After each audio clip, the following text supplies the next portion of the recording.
இரண்டாவது ஒரு கற்பம் உருவாகிறது. சரியா? சேர்ந்து கருவுருவாகி ஒரு திங்களாகி சென்று சேர்ந்து கருவுருவாகி ஒரு திங்களாகி சென்று ஏறிவாழவது சென்று வருமுன்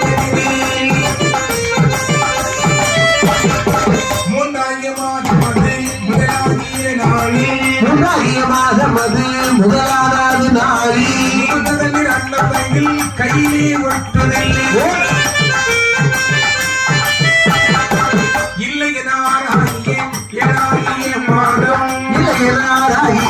ஏழாகிய மாதம் வைத்தியத்திலே தரித்து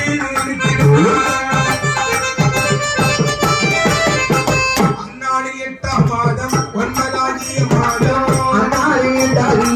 ஒன்பதாகிய மாதம் 10ஆகிய மாதம் ஒட்டாகுளம் மாதம் 10 மாதம் இந்த முத்தாய்க்கு மீண்டும் தெரிகிறது.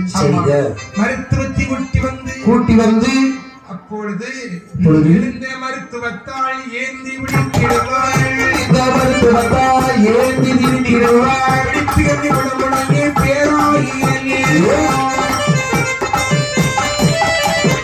தச்சாலே முத்தாயி அன்று பெருக ஆண் பிள்ளை என்றால்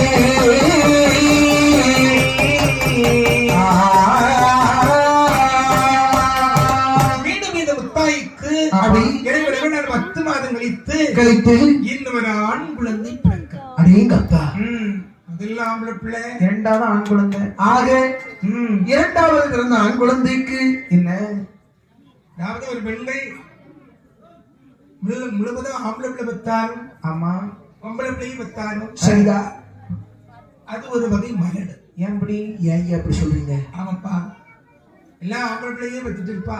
ஆமா, இது ஒரு வகை மலடு. என்ன மலடு? ஆண் பிள்ளை இல்லாதது. என்னது? ஆணும் பெண்ணும் பிறந்தால்தான் ஆமா அந்த வாழ்க்கையில மலட்டு தன்மை நீண்டுகிறது. சரிதா. குழந்தை என்ன செய்யணும்? ஆணும் பிறக்கணும், பெண்ணும் பிறக்கணும். சரிதா. இங்க இந்த முத்தாய்க்கு இரண்டாவதாக ஆண் குழந்தை பிறந்தவுடனே அந்த குழந்தைக்கு பால் கொடுத்து வளர்க்கிற பாருங்க. அதை வளர்த்தாலா விண்மானது ஒட்டி வரிசை